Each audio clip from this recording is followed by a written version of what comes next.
Nous allons entamer la deuxième partie par ce chapitre 13. Nous lisons Josué 13. Nous allons prendre les 7 premiers versets. Josué était vieux, avancé en âge. L'Éternel lui dit alors, « Tu es devenu vieux, tu es avancé en âge. Le pays qui te reste à soumettre est très grand. Voici le pays qui reste, tous les districts des Philistins et tous les territoires des Guéshuriens, depuis les Chichors qui coulent devant l'Égypte jusqu'à la frontière d'Écron au nord, contrée qui doit être tenue pour cananéenne et qui est occupée par les 5 princes des Philistins, celui de Gaza, celui d'Asdod, celui d'Ascalon, celui de Gath et celui d'Écron, et par les Aviens. À partir du midi, tous les pays des Cananéens et Méara, qui est aux Sidoniens, jusqu'à Aphek, jusqu'à la frontière des Amoréens, le pays des Gubliens et tout le Liban vers le soleil levant, depuis Baal-Gad au pied de la montagne d'Hermon jusqu'à l'entrée de Hamath. Tous les habitants de la montagne, depuis le Liban jusqu'à Misrephoth, Maïm, tous les Sidoniens, je les chasserai devant les enfants d'Israël. Donne seulement ce pays en héritage par les sorts à Israël, comme je te l'ai prescrit, et divise maintenant ce pays par portion entre les 9 tribus et la demi-tribu de Manassé. Notre Dieu, nous te bénissons ce soir pour ta présence au milieu de nous. Père Céleste, ce soir nous voulons encore que tu nous ouvres l'esprit, que tu nous ouvres, Seigneur oh Dieu, les oreilles spirituelles et que tu nous fasses voir encore quelque chose, Seigneur oh Dieu, oui, de ta pensée. Merci, cher Saint-Esprit, de nous assister et de nous conduire par ta lumière. Au nom de Jésus, nous te prions ainsi, Père. Amen. Amen.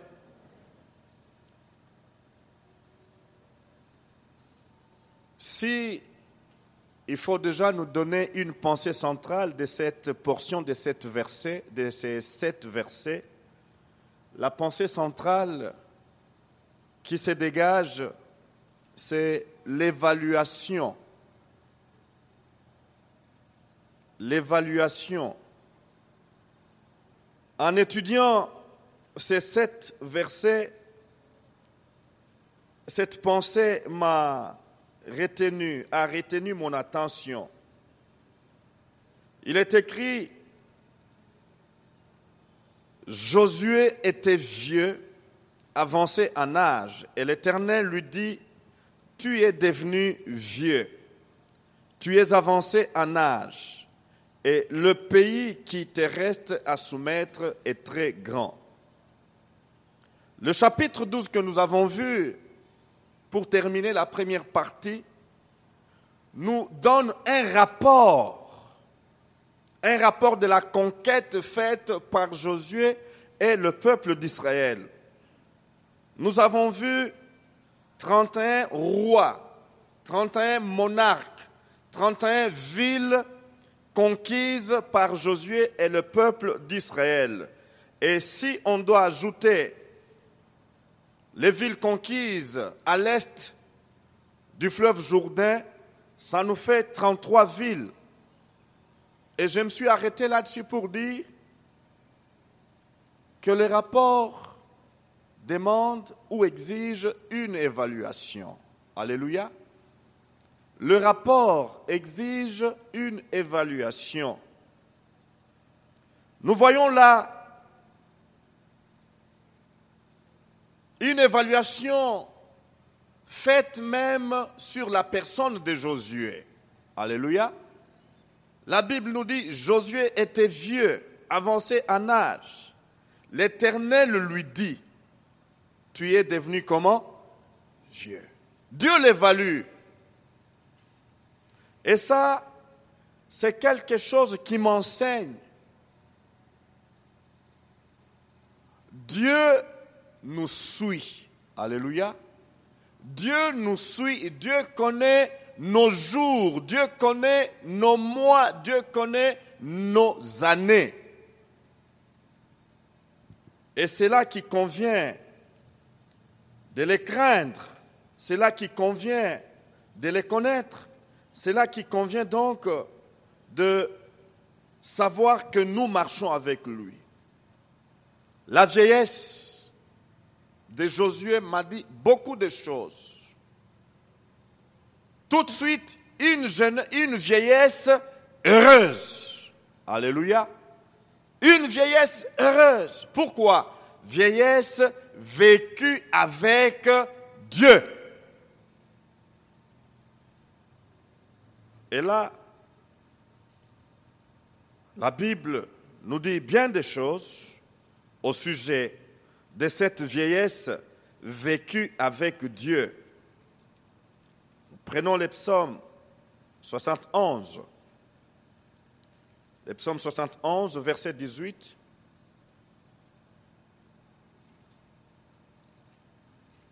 Nous lisons, « Ne m'abandonne pas, ô Dieu, même dans la blanche vieillesse, afin que j'annonce ta force à la génération présente, ta puissance à la génération future. » Alléluia. Frères, sœurs, ne m'abandonne pas, ô Dieu, même dans la blanche vieillesse, afin que j'annonce ta force à la génération présente, ta puissance à la génération future. La vieillesse vécue avec Dieu. Les gens du monde disent que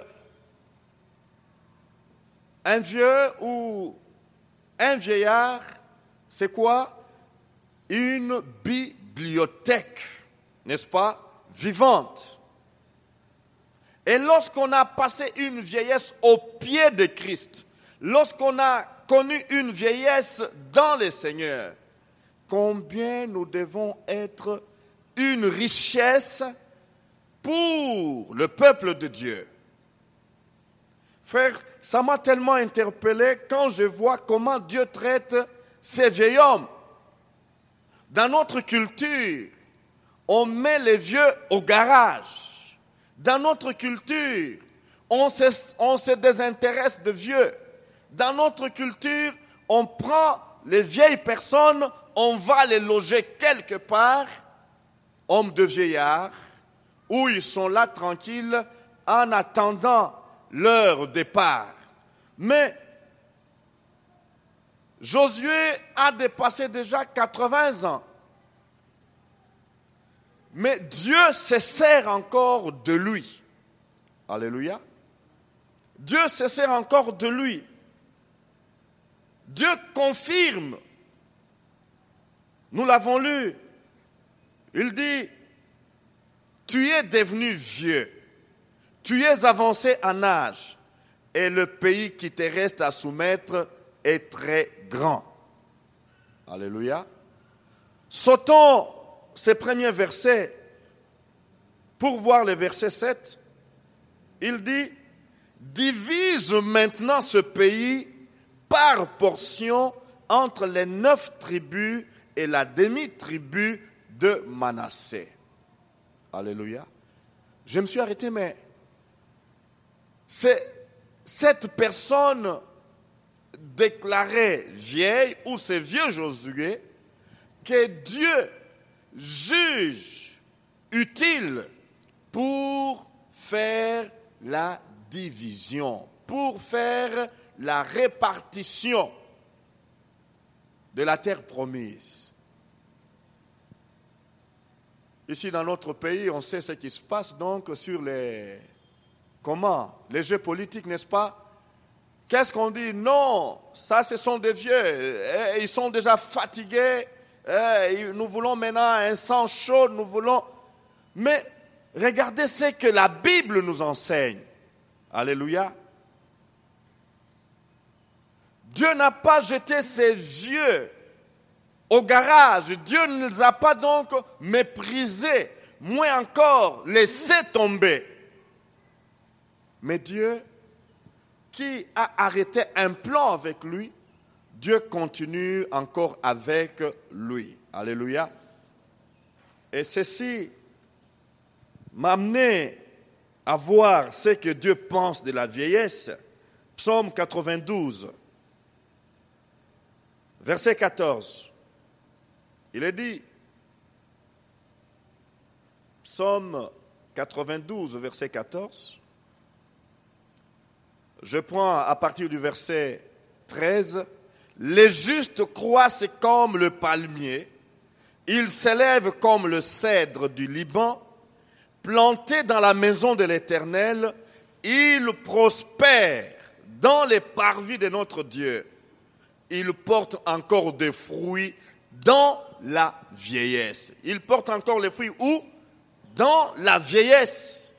Ils sont pleins de sève et verdoyants pour faire connaître que l'Éternel est juste. Il est mon rocher et il n'y a point en lui l'iniquité. Alléluia. Oh, que c'est merveilleux quand on connaît ce Dieu et quand on marche avec lui et quand on peut même arriver à ce troisième âge tout en étant ferme et fidèle à lui. Alléluia. Je me dis, alors que j'enseigne sur l'importance de gagner les enfants au Seigneur dans leur tout petit âge, je présente souvent cette vision à l'aide de 2 bougies, une bougie à moitié et une bougie entière. Allumez les 2 bougies, la bougie moyenne ou à moitié et la bougie non encore consumée, une bougie entière. Quelle est la bougie qui va s'éteindre avant l'autre? Qui va se diluer avant l'autre? Celle qui est, n'est-ce pas, à moitié. Pour dire quoi? Lorsque une vie est gagnée à Christ, depuis comme mes jumeaux qui sont là,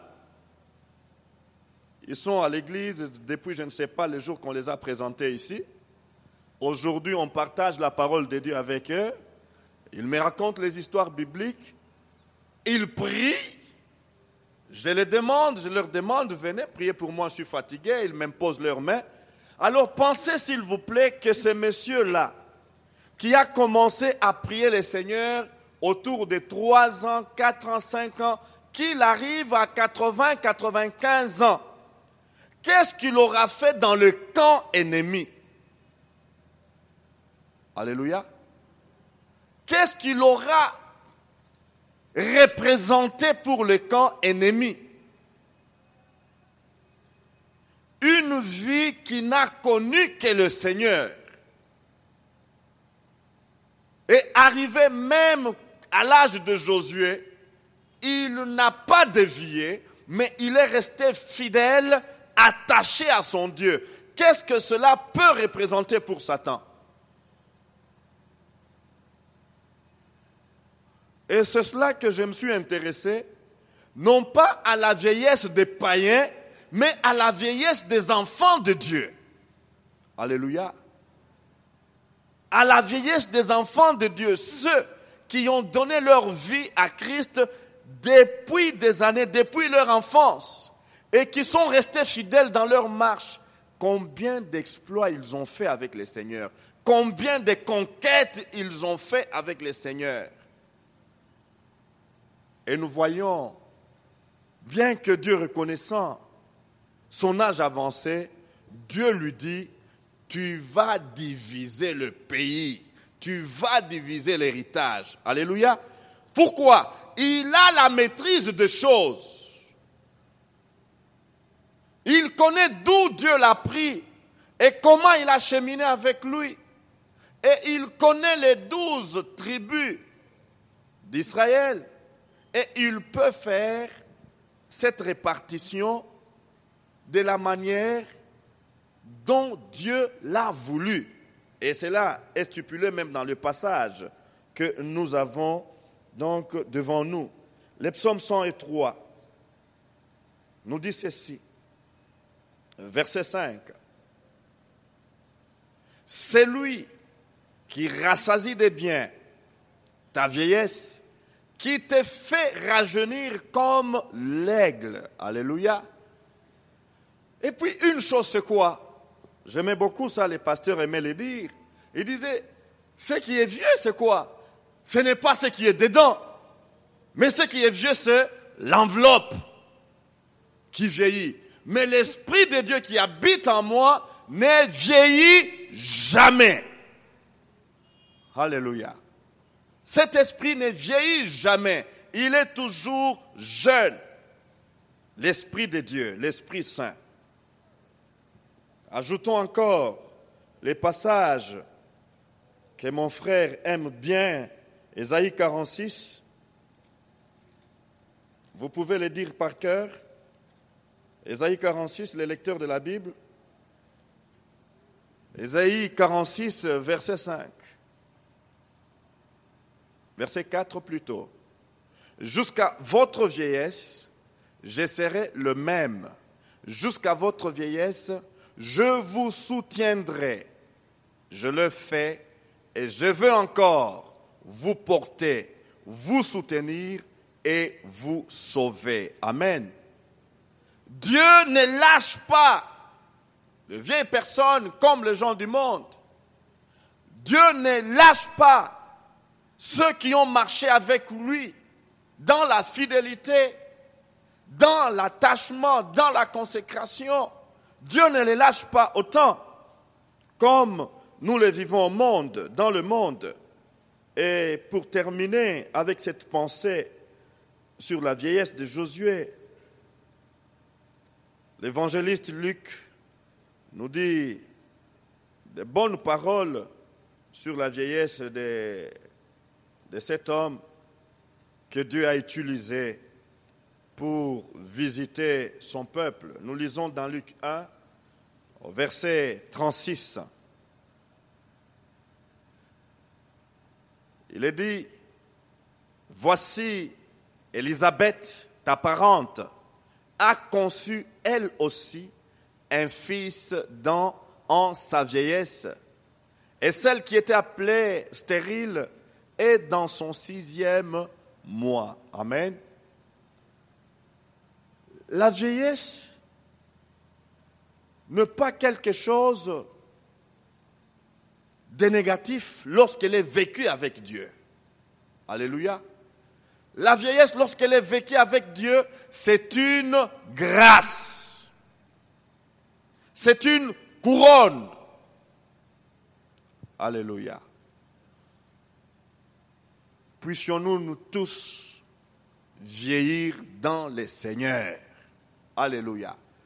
Puissions-nous rester attachés à Dieu jusqu'au moment où nous aurons des couronnes sur nos têtes, jusqu'au moment où nos cheveux vont blanchir, fidèles à Dieu. Amen. Aujourd'hui, lorsque j'essaie d'observer ce que le monde vit, oh là là, où sont les égards vis-à-vis de la personne avancée en âge? Où sont les égards? Oui, vis-à-vis de ces personnes, oui, de 3e âge. Mais ce que la Bible nous dit ce soir, Josué, non seulement il était utile à Dieu lorsqu'il était vigoureux, Non seulement il était utile à Dieu lorsqu'il pouvait faire des sauts en hauteur en tant que général d'armée, mais Josué continue à être utile à Dieu même dans sa vieillesse. Alléluia. Gloire à notre Dieu. Et qu'est-ce qui se passe? Dieu constate sa vieillesse, Dieu apprécie sa vieillesse et il continue. Voici le pays qui reste. Tous les districts des Philistins et tous les territoires des Géshuriens, depuis Chichor, qui coule devant l'Égypte, jusqu'à la frontière d'Écron. Au nord, contrée qui doit être tenue pour cananéenne et qui est occupée par les 5 princes des Philistins, celui de Gaza, celui d'Asdod, celui d'Ascalon, celui de Gath et celui d'Écron, et par les Éviens, à partir du midi, tous les pays des Cananéens et Méhara, qui est aux Sidoniens, jusqu'à Aphek, jusqu'à la frontière des Amoréens. Le pays des Gubliens et tous les Libans vers le soleil levant depuis Balgad au pied de la montagne d'Hermon jusqu'à l'entrée des Hamath. Tous les habitants de la montagne depuis les Libans jusqu'à Misrephoth, Maïm, tous les Sidoniens. Je les chasserai devant les enfants d'Israël. Donne seulement ces pays en héritage par les sorts à Israël, comme je te l'ai prescrit. Dieu qui avait donné la vision à Josué, vision que nous trouvons dans le premier chapitre en ces termes. Maintenant, lève-toi, passe ce Jourdain, toi et tout ce peuple, pour entrer dans le pays que je donne aux enfants d'Israël.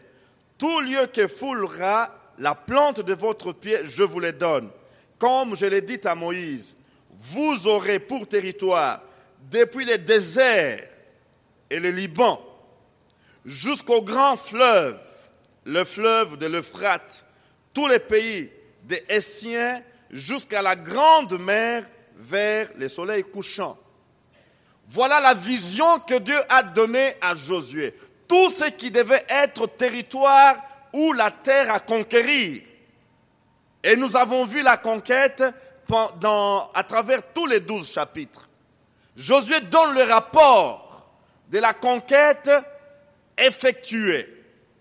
Alors Dieu vient en quelque sorte du patron qui a donné le travail. Oui, telle ville, ok, conquise, telle ville conquise, telle ville conquise, ok, tel roi, 31 villes conquises à l'ouest du Jourdain. Très bien fait, alléluia, très bien fait. Tu as mené une bonne campagne. Mais Josué, ce n'est pas tout, alléluia, ce n'est pas tout. Ce n'est pas tout ce que j'avais donné. Il reste encore un grand territoire à conquérir. Alléluia. Lorsque Dieu donne une vision, il suit la vision qu'il a donnée. Alléluia. Lorsque Dieu donne une mission, il suit. Il fait le suivi en d'autres termes. Et si nous échouons dans nos pays aujourd'hui, c'est parce que nous ne connaissons pas ce qu'on appelle suivi.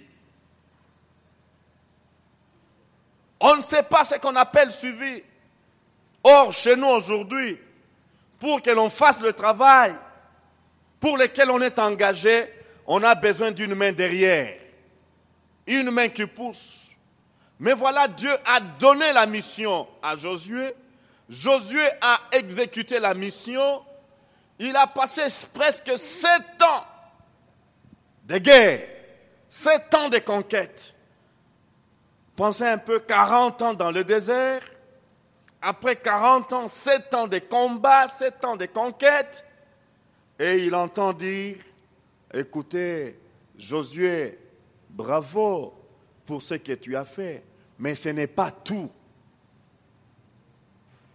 Il y a encore un territoire, un vaste territoire à gagner. Alléluia. Alléluia. Oui, il est dit là, tu es devenu vieux et tu es avancé en âge, et le pays qui te reste à soumettre est très grand.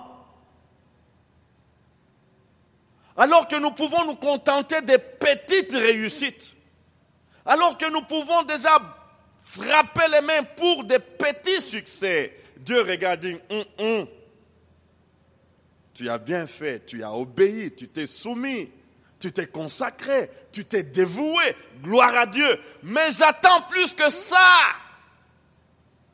Alléluia. Il est le Dieu de l'évaluation. Dieu n'est pas comme ses professeurs qui donnent un TP et jamais il se donne la peine d'évaluer les TP qu'ils ont donnés aux étudiants. Je ne sais pas si vous savez qu'il y a dans nos universités ici sur place, rares sont les professeurs qui corrigent les TP. Rares sont les professeurs qui corrigent les TP. Peut-être tu peux être de passage chez lui à la maison, il te donne juste grille des points. Bon, voilà. Les Quinois diront fico fico, donne comme ça. Et vous entendez les frères donner des requêtes, j'ai 5 échecs. Mais ce qu'il a fait comme examen n'a jamais été évalué comme il se doit. Et les gens en payent. Dieu, à travers ce que nous sommes en train de voir là, il est le Dieu du suivi. Alléluia. Il est le Dieu du suivi. Il est systématique. Il veille à l'accomplissement de la tâche. S'il a donné des directives, il veille même sur les directives. S'il a donné la formule, il veille même sur l'application de la formule. Alléluia.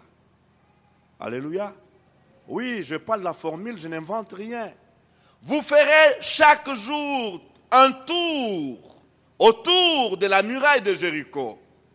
Alléluia.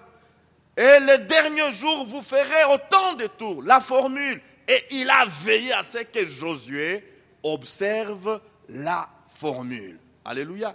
Il est systématique, notre Dieu.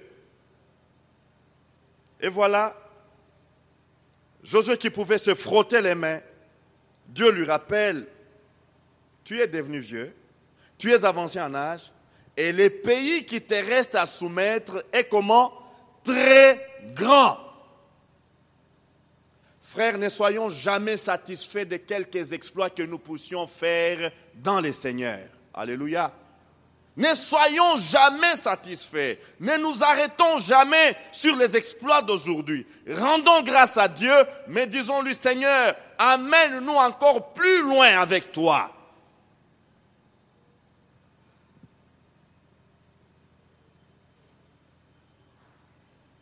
Dieu évalue Josué. Dieu évalue la tâche. Et il dit, la tâche qui reste à faire est très grande. Quel travail, un travail de titan, un travail combien consistant. Donc, il a donné la vision, nous venons de voir, et cette vision est bien délimitée par des repères ou des objectifs précis. Nous l'avons lu tout à l'heure au chapitre 1. Au sud, depuis le désert, c'est-à-dire à la frontière nord de l'Égypte, vous devez arriver là. Alléluia. Objectif, savoir que nous avons mené la conquête telle que Dieu le voulait, c'était arriver à la frontière de l'Égypte, prendre en possession la ville frontalière de l'Égypte, au sud. Au nord, aller jusqu'au Liban, la ville des Philistins, prendre cette ville qui est un objectif. Et à l'est, il dit, les grands fleuves, l'Euphrate, voilà la frontière est. C'est un objectif. Et à l'ouest, vous devez toucher la mer Méditerranéenne. Alléluia. Des objectifs, des repères bien précis, des repères, des objectifs bien visibles, qu'on peut bien évaluer. Oui, j'ai atteint cet objectif. Aujourd'hui, frères, sœurs, des difficultés dans tous les domaines de la vie. Pourquoi? La vision est difficile à définir. Et lorsqu'on n'arrive pas à définir la vision, comment est-ce qu'on va définir le schéma pour arriver à cette vision, à l'accomplissement, à la réalisation du résultat attendu? Bref, si on doit nous dire qu'est-ce que Dieu voulait à travers Josué, Dieu voyait son peuple vivant dans le pays de la promesse, un point, un trait. Voilà la vision. Vous sortez du désert pour vivre dans le pays où coule le lait et le miel, le pays des Cananéens. Ça, c'est la vision. Mais comment entrer dans ce pays? Qu'est-ce qui peut nous rassurer que nous y sommes? Ce qui nous rassure, c'est quand nous verrons que oui, à l'ouest, nous avons vu la mer. Alléluia. Au sud, nous avons vu la frontière avec l'Égypte.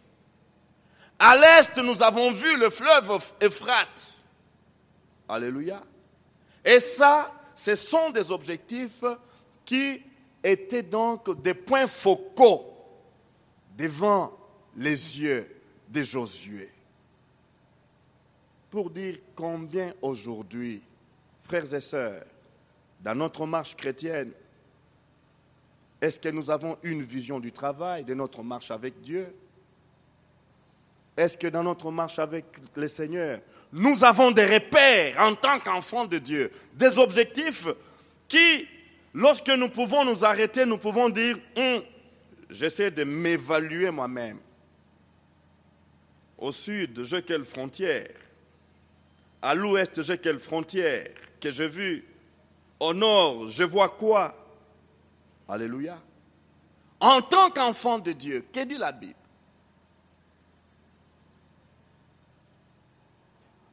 Les fruits de l'esprit, c'est quoi? L'amour, la douceur, la joie, la paix, la patience, l'humilité, la bénédiction, la persévérance. Maîtrise de soi. Ce sont des repères que je suis dans la bonne voie. Alléluia. Que je suis dans la bonne voie. Je suis en route vers la cité céleste. Mais quand dans ta vie, tu ne vois pas ces repères, l'amour, lorsque dans ta vie, tu ne vois pas ces repères, la joie, lorsque dans ta vie, tu ne vois pas ces repères, la paix que Jésus donne, comment peux-tu te rassurer que tu es dans la bonne voie? Comment peux-tu te rassurer que tu es dans la bonne direction? Lorsque dans ta vie, tu ne vois pas ces repères, appelés patience. Lorsque dans ta vie, tu ne vois pas ces repères, lorsque je peux rentrer dans Éphésiens 6, tu ne vois pas la vérité. Tu ne vois pas la vérité. Tu ne vois pas les ailes de l'évangile. Frères et sœurs, comment peux-tu être sûr que tu es dans la bonne voie par rapport à la cité céleste? Alléluia. Notre vie chrétienne doit avoir des objectifs. Un des objectifs, nous pouvons nous demander, est-ce qu'en moi, non seulement je parlais des fruits de l'esprit, mais est-ce que la parole de Dieu habite abondamment en moi? Comme repère objectif d'un enfant de Dieu. Qu'est-ce qui habite abondamment en moi? Qu'est-ce qui habite abondamment en moi? C'est la parole de Dieu ou la rumeur du monde? Qu'est-ce qui habite abondamment en moi? Est-ce les fruits de la justice ou l'injustice qui habite en moi? Que Dieu nous aide, frères et sœurs, à comprendre que nous ne marchons pas comme des aveugles, nous sommes des enfants de lumière. Et en tant qu'enfants de lumière, nous devons avoir des repères. Nous devons avoir des balises. Alléluia. Nous devons avoir des balises.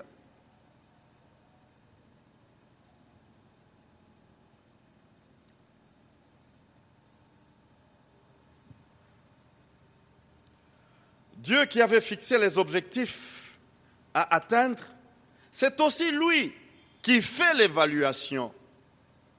Voilà ce que nous devons bien retenir. Oui, Seigneur, je suis à ton service. Ah, tu as mon service, d'accord. Parce que tu as mon service, sache bien que le jour de l'évaluation va arriver bel et bien. Amen. Le jour de l'évaluation va arriver bel et bien. Nous sommes dans une période où il y a nos enfants qui sont internés à notre école parce que le jour de l'évaluation arrive bientôt.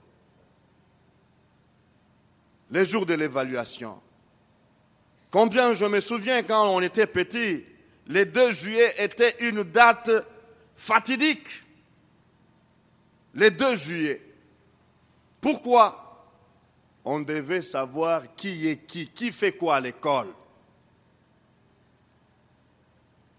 Trop malheureusement aujourd'hui, les chrétiens vivent comme il n'y avait pas un certain 2 juillet spirituel. Les jours de l'évaluation. La Bible nous dit que l'œuvre de chacun sera éprouvée. Comment construis-tu sur ces fondements? Avec le chaume, avec du bois, avec de foin, ou avec ce qui dure, qui est durable, des pierres précieuses. L'œuvre de chacun passera par le feu. Alléluia. L'évaluation, frères et sœurs, est là, qu'on le veuille ou non. L'heure de l'évaluation vient, et c'est une heure qui est certaine. Je pensais à cette réalité. Prenons un peu nos Bibles dans Matthieu 25.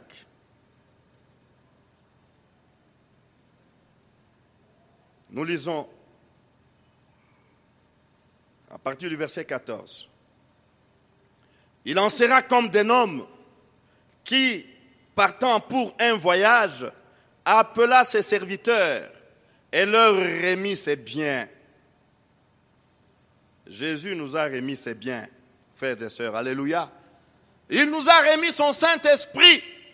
Il nous a remis sa parole. Il nous a remis ses dons et ses talents, ses grâces. Il donna 5 talents à l'un d'eux, à l'un, 2 à l'autre, et 1 au 3e. À chacun selon sa capacité. Alléluia. À chacun selon quoi? Sa capacité. Non pas selon la capacité de l'autre, mais à chacun selon sa capacité. Oh, Seigneur, merci. Parce que tu ne confonds pas les gens et les capacités. Tu donnes à chacun selon sa capacité. Et la capacité, c'est quoi? Toute capacité vient de Dieu. Et il partit aussitôt. Celui qui avait reçu les 5 talents s'en alla, les fit valoir, et il gagna 5 autres talents. De même, celui qui avait reçu les 2 talents en gagna 2 autres. Celui qui n'en avait reçu qu'un alla faire un creux dans la terre et cacha l'argent de son maître. Longtemps après, est-ce que vous saisissez? Vous saisissez le temps? Longtemps après, le maître de ses serviteurs revint et leur fit rendre quoi? Compte. Le jour et l'heure de l'évaluation est là.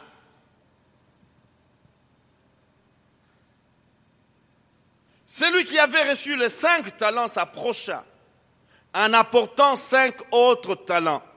Et il dit, Seigneur, tu m'as remis 5 talents, voici j'en ai gagné 5 autres. Son maître lui dit, c'est bien, bon et fidèle serviteur. Tu as été fidèle en peu de choses. Tu as été fidèle en combien de choses? Peu de choses. Je te confierai beaucoup. Entre dans la joie de ton maître. Celui qui avait reçu les 2 talents s'approcha aussi. Et il dit, Seigneur, tu m'as remis 2 talents. Voici, j'en ai gagné 2 autres. Son maître lui dit, c'est bien, bon et fidèle serviteur. Tu as été fidèle en peu de choses. Je te confierai beaucoup. Entre dans la joie de ton maître. C'est lui qui n'avait reçu qu'un talent s'approcha ensuite. Et il dit, Seigneur, et je m'imagine, il avait la main dans sa poche. Seigneur, je savais que tu es un homme dur, qui moissonne où tu n'as pas semé, et qui amasse où tu n'as pas vanné. J'ai eu peur et je suis allé cacher ton talent dans la terre. Voici, prends ce qui est à toi. Et nous connaissons la suite. Quelle évaluation a-t-il reçu? Bien, bon et fidèle serviteur. C'est ce qui a été sanction pour lui. Frères et sœurs, soyons circonspects. Soyons justes avec le peu que Dieu nous a donné. Soyons justes et fidèles. Alléluia. Soyons justes et fidèles. Dieu ne nous demande pas de faire des miracles, de faire des choses impossibles. Non, il nous demande d'être fidèles dans le peu, dans le petit peu qu'il nous a donné. Alléluia. Mais qu'est-ce qui se passe? Au lieu de regarder et de mettre en valeur les peu là que Dieu t'a donné, les 2 talents que Dieu t'a donné, les 5 talents que Dieu t'a donné, on passe tout son temps à rechigner, à ressasser. Oh, pourquoi il m'a donné moi 2 et lui 5? Pourquoi il m'a donné moi 5 et lui 10? Pourquoi? Qu'est-ce qu'il a de plus que moi? Non, c'est son problème à lui. Le top manager qui est Dieu, c'est son affaire à lui. Il a donné à chacun selon sa capacité. Alléluia. Si nous pouvons comprendre ces vérités, je pense que l'Église se développerait vite parce que chacun mettrait en valeur le peu que Dieu lui a donné. Alléluia. Chacun mettrait en valeur le peu que Dieu lui a donné. Et dommage, il y a ceux-là qui n'ont jamais identifié même les peu là que Dieu leur a donnés. Ils n'ont jamais identifié les dons et les talents que Dieu leur a donnés. Et c'est là la misère la plus misérable. Lundi, je suis sorti avec ma femme pour accueillir mon jeune frère qui vit à l'extérieur. Et ce que mes yeux ont vu, je me suis arrêté, j'ai dit, tout est possible dans ces pays. Alléluia. Pourvu qu'il y ait l'homme qu'il faut à la place qu'il faut. Et que cet homme identifie les talents que Dieu lui a donnés. Alléluia. Qui connaissent les CCIZ? Qui connaissent les CCIZ? CCIC. Chambre de commerce internationale zaïroise. Est-ce que vous l'avez vu ce jour ici? Qui l'ont vu aujourd'hui? Je vous invite, je vous encourage, cette semaine, avant que la semaine s'achève, faites un tour par là. Amen. Faites un tour par là. Et vous verrez, frères, qu'on peut transformer ce pays. Alléluia. On peut transformer ce pays, on peut bien le changer, au lieu d'aller prendre des photos quelque part à l'étranger et envoyer à sa famille ici, vous avez tout sur place. Alléluia. Qu'est-ce qui se passe? J'ai vu ces principes des dons et talents mis en valeur. J'ai vu le principe de la bonne volonté. La bonne volonté, quand elle existe, frères, les miracles sont possibles. La bonne volonté seulement. C'est la bonne volonté qui peut t'amener de mettre en valeur le peu que Dieu t'a donné. La bonne volonté, lorsqu'elle est là, tu ne vas pas passer le temps à lorgner, à jalouser, à aller. Non, la bonne volonté, lorsqu'elle existe, qu'est-ce que tu as mis, Moïse? J'ai ces bâtons, jette-les par terre. Prends ces bâtons, va chez les pharaons. Tu iras avec ces bâtons. Alléluia. Parce que tu as accepté d'obéir. Parce que tu as manifesté la bonne volonté. Et non pas les refus. Frère, je suis en train d'insister sur l'évaluation. Alléluia. Dieu va nous évaluer un jour. Non pas collectivement, mais individuellement. Qu'est-ce que tu as fait de l'appel que je t'ai donné? Alléluia. Qu'est-ce que tu as fait du ministère que je t'ai confié? Qu'est-ce que tu as fait des talents que je t'ai donnés?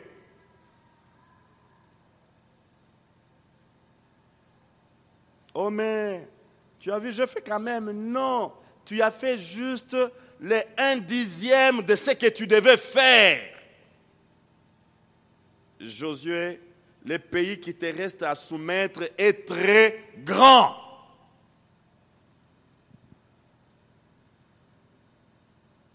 Et ceci m'apprend l'humilité, frère. Alléluia. Quand j'ai dénombré le nombre de monarques que Josué a battus, je me disais, mais que c'est un héros. Mais voilà, le jour de l'évaluation arrive, Dieu lui dit, Josué, tu n'as pas fini le boulot. Tu n'as pas fini la tâche. La tâche qui te reste à accomplir est considérable. Mais divise le pays. Alléluia. Aux 9 tribus et demie. Quel encouragement que Dieu donne à Josué. Alléluia. Au lieu de le bloquer, il dit, partage. C'est toi qui dois partager. Alléluia. En attendant la conquête complémentaire, Josué partage la partie déjà conquise. Frères et sœurs, Dieu attend de nous la fidélité. Alléluia. Dieu attend de nous la fidélité dans l'accomplissement de la tâche qu'il nous a donnée. Dieu attend de nous comment? Le dévouement dans la tâche qu'il nous a donnée. Et Dieu veut, comme nous venons de le voir, avec ces gestionnaires, les deux, celui qui avait 5 talents et celui qui avait 2 talents, le contentement, alléluia, le contentement, que nous soyons contents avec ce qu'il nous a donné. Il ne va pas nous interpeller, il ne va pas nous évaluer sur base de ce qu'il ne nous a pas donné, comme a dit le troisième monsieur là qui a eu un talent. Non, toi, tes examens sont toujours au-delà de toute mesure. Tu donnes tel enseignement, mais quand tu veux examiner, c'est comme les professeurs qu'on appelait les biseurs. Ils vous donnent en classe telle matière, mais le jour de l'interrogation, ils vous donnent les matières qu'il n'a pas enseignées. Dieu n'est pas cela. Dieu ne fait pas comme cela. Dieu, il nous examine, il nous évalue sur base de ce qu'il nous a donné. Alléluia. Sur base des objectifs qu'il nous a définis. As-tu atteint tel objectif que je t'avais défini? As-tu vu la frontière nord de l'Égypte? As-tu vu la mer Méditerranée à l'ouest? As-tu vu le Liban, le pays des Philistins? As-tu vu le fleuve Euphrate? Pour dire que tu as conquis toute la terre promise. Sinon, la tâche qui te reste est encore considérable. Néanmoins, c'est toi qui vas partager la partie déjà conquise. Alléluia. Le partage. Oh là là. Oh là là. Je me dis, Dieu connaissait Josué. Amen. Amen. Ah oui. Je m'imagine les 9 tribus et demie qui s'attendaient à la répartition. Est-ce qu'il n'y avait pas déjà donc des préférences pour dire non, moi j'aime beaucoup cette partie-là parce que, moi j'aime au contraire cette contrée-là parce que, moi j'aime surtout ces pays-là parce que. Et déjà nous avons l'exemple de Caleb qui a dit la montagne là, alléluia, la montagne là, ça me revient. Mais il lui fallut un Josué, alléluia, rempli de l'Esprit de Dieu, soumis à Dieu, obéissant aux directives de Dieu pour faire le partage selon que Dieu le voulait. Alléluia. Combien nous avons besoin d'être dirigés par le Saint-Esprit. Combien nous avons besoin d'être conduits, contrôlés par le Saint-Esprit pour faire ce que Dieu veut que nous fassions et non pas ce que la chair réclame. La chair a les désirs contraires à ceux de l'esprit, comme l'esprit en a des contraires à ceux de la chair. Frères et sœurs, que Dieu nous aide. Alléluia. À nous auto-évaluer. La Bible dit, juge-vous vous-même afin de ne pas être jugés.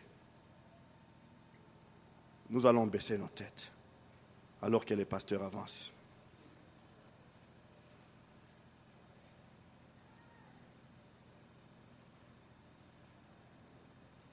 Nous parlons, Seigneur, selon ce qu'il a déposé dans notre cœur.